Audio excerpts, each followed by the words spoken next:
떠날 때는 말없이 떠나는 게 이게 세상적인 법칙 아닙니까? 뭐 자기에게 유익이 될 것이 없을 것 같아서 동족들에게 버림받았기 때문에 그냥 떠나면 되는데, 바울은 바나바와 함께 담대하게 말했다. 이 담대하게 말했다라고 하는 표현이 46절에도 나와 있고, 다음 장 14장 3절 말씀에도 보시면 두 사도가 오래 있어 주를 힘입어 담대하게 말했다. 담대하게 말하는 것은 주를 힘입을 때만 가능한 일이라는 거죠. 주를 힘입지 않고는 담대하게 말할 수 없다는 겁니다. 우리가 언어 생활에 있어서 담대하는 그런 담대함을 말하는 게 아닙니다. 하나님께서 이 담대함이라고 하는 말은 진리를 선포할 수 있는, 진실을 말할 수 있는 용기를 말하기 때문에 이것은 그냥 입술의 강함이 아닙니다. 여기 담대하다, 담대히 말했다. 왜 담대히 말할 수밖에 없었느냐는 거죠. 형제들, 아브라함의 자손들, 모세를 통해서 율법을 주신 백성들, 하나님의 사람들, 할례를 행하고 안식일을 준수하고 거룩하게 살고자 애쓰는 이 지상에 제국조차도 잡신 다신교였는데, 이렇게 조그마한 주먹밖에 안 되는 나라가 유일신 한 분 하나님을 의지한다라고 하는 것은 이건 도박입니다. 이건 망하는 길입니다. 생존의 가능성이 제로입니다. 이게 뭐 아니면 도인 거거든요. 그렇기 때문에 제국들도 다신을 섬겨야, 잡신을 섬겨야 그 중에서 하나 걸릴 것 생각해가지고 황제들도 다신으로 추대하고 하면서 그렇게 살아왔는데, 그렇기 때문에 이 유대인들은 정말 희한한 사람들인 거죠. 하나님께서 선택하지 않았으면 그들의 그 선택받음이 정말 얼마나 위험한 선택이었는지, 하나님이었기에 망정이지 아니면 인류의 역사에서 그들이 그렇게 지금까지 강력한 영향력을 끼치면서 생존할 수 있었겠느냐는 거죠. 요즘 이스라엘을 공과대학을 통해서 산학 협력을 통해 가지고 국방부와 협력을 해 가지고 이 산출되는 신무기들은 가히 혀를 내두를 만큼 대단한 무기들이 개발되고 있습니다. 이런 상황을 보면서 저 사람들 어마어마한 사람들이구나 라고 하는 것을 보게 되는 거죠. 우리나라도 이렇게 흔들리는데 정말 그 작은 나라가 그 온전한 이 생존의 의미가 아니라 그 강함으로 그렇게 아주 두각을 나타내고 있는데, 이 속속들이 그들을 너무나 잘 알고 있는 유대인 중에 유대인이었던 바울이 뼛속까지 DNA까지 일치하는 그런 사람들, 그 유대인들의 구원이라고 하면 자신이 그리스도에게서 끊어질지라도 나는 괜찮다 라고 말했던 것처럼 형제를 사랑했기 때문에 이 말을 하는 겁니다. 형제를 그런 온전함으로 사랑하지 않았다면, 열정으로 사랑하지 않았다면, 순수함으로 자기 동족을 대하지 아니하였다면 하나님의 말씀을 전하고 이렇게 버림받았는데 분해서라도 저주를 퍼붓고 그렇게 떠나갔을 텐데 그렇지 않았다라고 하는 것이죠. 유대인들, 동족들 바로 전절 지난주에 보셨던 것처럼 그 무리를 보고 시기가 가득하여 바울이 말한 것을 반박하고 비방했다. 여기 등장하는 시기, 선동, 반박, 비방, 이 말은 정말 신성모독이라고 일컬어질 만큼 대단한 것이었습니다. 철저하게 이 바울에 대해서 적대감을 가지고, 복음에 대해서 적대감을 가지고 대했던 것을 볼 수가 있습니다. 우리 주님 어떠셨습니까? 형제들에게, 동족들에게, 자기 백성에게, 심지어는 피조물에게, 더 나아가서는 아버지에게 버림받죠. 십자가에서 우리 주님께서 말씀하셨잖아요. 엘리 엘리 라마 사박다니, 아버지 어찌하여 나를 버리시나이까. 아버지에게까지 버림받았어요. 뭐 하기 위해서? 하나님이 인류를 사랑하셔서 구원하기 위해서 아들까지 버리시는데, 이런 버림받은, 그래서 우리 찬양 가운데 짓밟힌 장미꽃처럼 나를 위해 죽으셨네, 그 찬양하는 것처럼 이렇게 짓밟혔다는 것이죠. 그런데 바울과 바나바는 그냥 싹 조용하게 거기서 빠져나가는 것이 아니라 담대하게 말씀을 선포합니다. 하나님의 말씀을 마땅히 먼저 너희에게 전할 것이로되, 유대인들이 가지고 있는 그 특권과 그 축복에 대해서 재확인해 주고 있다는 거죠. 하나님의 말씀을 마땅히 먼저 너희에게 전할 것이다.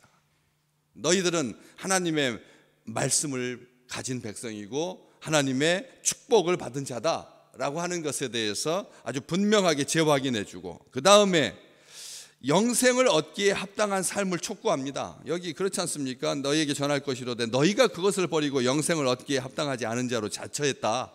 이 말은 뭡니까? 영생을 얻기에 합당한 삶을 살아야 된다라고 하는 것을 말하고 있어요. 이 자처라고 하는 말이 너희 스스로 그런 위치에 처한 거 아니냐, 이렇게 너희 스스로가 이런 삶을 산 거 아니냐라고 하면서 합당한 삶, 영생을 얻기에 합당한 삶을 촉구합니다. 그리고 나서 마지막 사명자의 길, 복음 전하는 자의 길, 예수 그리스도의 증인된 삶으로 달려가죠. 하나님의 놀라운 계획에 힘차게 전심전력하여서 그 사명을 다하는데, 이 다음 절 47절 말씀에 보니까 그 사명의 출처가 아주 분명합니다. 속에서부터 나오는 어떤 분을 사귀기 위해서 하나님의 말씀을 도용하지 않는다는 거죠. 오늘 한 주간을 또 시작하시면서 어떤 상황에 대처하는 방법이 그냥 분노함으로, 그래서 그것을 어찌할 바를 몰라서 그냥 머리를 식힐 겸 해서 하나님의 말씀이 도움이 되고 수단이 되는 것이 아니라, 바울과 바나바는 하나님의 말씀을 의지합니다. 말씀을 의지할 때 우리 속에서부터 이 용솟음치는 그런 분노와 탐심을 잠재울 수가 있습니다. 아무것도 그것을 끌 수 없습니다. 그 불은 지옥에서부터 솟아나는 불이기 때문에 우리 스스로 끌 수가 없습니다. 분노 잠재울 수 없습니다. 온 사회가 그냥 막간대로 가는 것처럼 대립하고 갈등하고 분열하고, 이 상황은 하나님의 말씀으로만 아니고는, 생명의 말씀 아니고는, 소망의 말씀 아니고는, 우리 주님의 말씀 아니고는 끌 수가 없다라고 하는 것이죠. 형제를 향한 그런 열정과 사랑도 반대에 부딪혔을 때 담대히 말할 수 있는 것은 주를 힘입을 때 가능하고, 또 속에서부터 솟아나오는 그런 모든 이 지상의 사악함, 악한 영이 지금 마지막 때를 당하여서 될 수만 있으면 믿는 자라도 지옥불에 들어가게 하려고 그렇게 우는 사자처럼 달려들고 있을 때 하나님의 말씀을 딱 말씀합니다. 이사야서 49장 6절에 있는 말씀처럼 내가 너를 이방의 빛으로 삼아서 너로 땅끝까지 구원하게 하리라 라고 하는 이 말씀을 의지하여서 우리는 이방인에게로 향한다. 아멘. 그렇기 때문에 우리가 복음의 그런 수혜를, 혜택을 입을 수가 있었던 것이죠. 유대인들에게만 하나님의 말씀, 유대인들에게 먼저라고 하는 말이 유대인들에게 먼저이고, 그 다음에 다음 순서로 사마리아, 온 예루살렘, 사마리아, 유대, 그리고 땅끝까지 이어지는 우리 주님께서 말씀해 주셨던 그 순서, 그 영적인 순서인 거거든요. 그 하나님의 그 축복의 그 순서를 따라서 주의 백성들이 그런 아름다운 삶을 얻게 되는데, 그 말씀을 믿은 거죠. 그 말씀대로 행한 것입니다. 그런데 이사야서 49장 6절 말씀에만 이렇게 있는 것이 아니라 구약 성경을 이렇게 보다 보면 이런 똑같은 내용을 선지자마다 약간씩 다르게 말하지만 어쨌든 취지는 한 가지입니다. 보십시오. 호세아서 1장 10절, 이스라엘 자손의 수가 바닷가에 모래같이 되어서 헤아릴 수도 없고 셀 수도 없을 것이다. 이것은 아브라함에게 주신 축복이죠. 너희 후손이 하늘의 별처럼 바닷가의 모래알처럼 이 세상에 중다하게 퍼질 거다 라고 하는 그런 엄청난 축복인데, 그게 뭐냐, 전에 그들에게 이르기를 내 백성이 아니라 한 그곳에서 그들에게 이르기를 너희는 살아계신 하나님의 아들들이라 할 것이라. 이 말씀이 첨부되어 있습니다. 다시 말하면 단순하게 아브라함의 유전을 물려받아서 혈통적으로 아브라함의 후손들이 많아질 거라는 뜻이 아닙니다. 전에는 그들에게 말하기를 내 백성이 아닌 사람들, 이방인들이었던 사람들, 어둠에 있었던 사람들까지 하나님께서 다 불러내어서 그곳에서 그들에게 말하기를 너희는 살아계신 하나님의 아들들이다 할 것이다. 호세아는 분명하게 말하고 있습니다. 호세아 선지자는 우리에게 하나님께서 이방 백성들을 불러 모으실 것이다 라고 하는 것을 가르쳐주고 있는 것이죠. 악한 유대인들의 불신과 악의가 하나님의 목적을 돌이킬 수가 없다는 말입니다. 여러분, 누가 이 지상에서 무엇이 어떤 것이, 어떤 시스템이, 어떤 사상이, 어떤 이론이, 어떤 운동이 하나님의 계획과 하나님의 목적을 틀 수가 있겠습니까? 단 0.1도라도 그게 가능하겠습니까? 하나님의 목적은 온 인류의 구원에 있고 하나님의 형상을 닮은 주의 백성들로 하나님께서 태초부터 작정하셨는데 그것을 막아설 수 있는 그 무엇이, 어떤 것이, 어떤 조직이, 어떤 것이 있겠느냐는 것이죠. 불가능한 것입니다. 우리는 여기서 우리 하나님 앞에 다시 한번 감사합니다. 하나님의 계획을 막을 수 있는 것은 없다고 고백할 수 있는 축복의 날 되시기를 진심으로 소망합니다. 우리가 하나님의 계획, 하나님의 목적을 막을 수 있거나 무너지게 할 수 있는가? 로마서 11장 11절, 이 유대인들의 불신과 악의가 하나님의 목적을 막을 수 없다라고 하는 것을 딱 보여주는 로마서 11장 11절 말씀, 그들의 넘어짐으로 말미암아, 그들의 넘어짐 때문에 구원이 이방인들에게 이르렀다. 그래서 이스라엘로 하여금 시기 나게 만든 거다. 이스라엘이 시기심이 나서 다시 하나님의 말씀으로, 다시 하나님의 손끝을 향하게 되는 그 축복을 누리게 되었다. 바울은 그렇게 말하거든요. 그들의 넘어짐이, 너희의 넘어짐이로 구원이 이방인들에게 이르게 되었다. 그래서 너희가 시기가 난 거다. 또 한 절, 11장 12절 말씀해 보면 그들의 넘어짐이 세상의 풍성함이 되었다. 그들의 넘어짐이 세상의 풍성함이 되었다. 그들의 실패가 이방인들의 풍성함이 되었다. 아멘. 오늘 우리는 안타까운 거죠. 사실은 아직도 이스라엘 백성 가운데서 예수 그리스도를 믿는 사람들의 숫자가 그렇게 하나님이 풍성하다고 여길 만큼 많지는 않거든.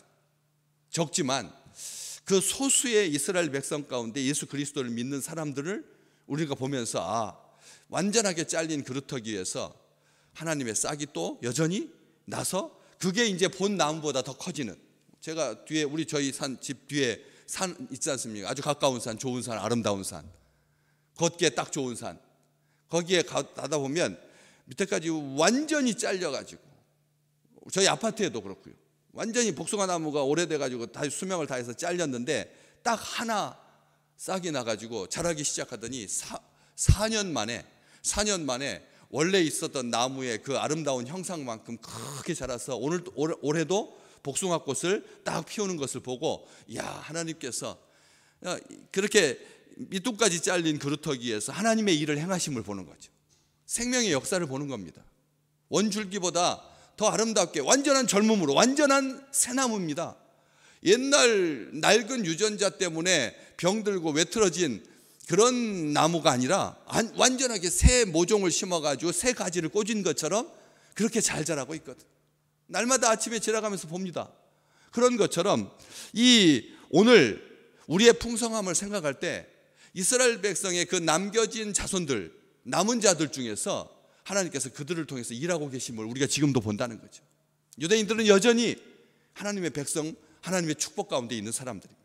우리 또한 그들의 실패로 말미암아, 그들의 넘어짐으로 말미암아 세상도 풍성함을 얻었고 그리고 이방인들의 풍성함이 되었다면 오늘 우리의 삶 가운데 항상 풍성함이 넘치시기를 주의 이름으로 축복합니다. 오늘 또 영생 얻기에 합당한 자로 살게 힘주시는, 영생을 주시기로 작정된 자는 다 믿더라. 오늘 48절 말씀, 이방인들이 듣고 기뻐하여 하나님의 말씀을 찬송하며 영생을 주시기로 작정된 자는 다 믿었다.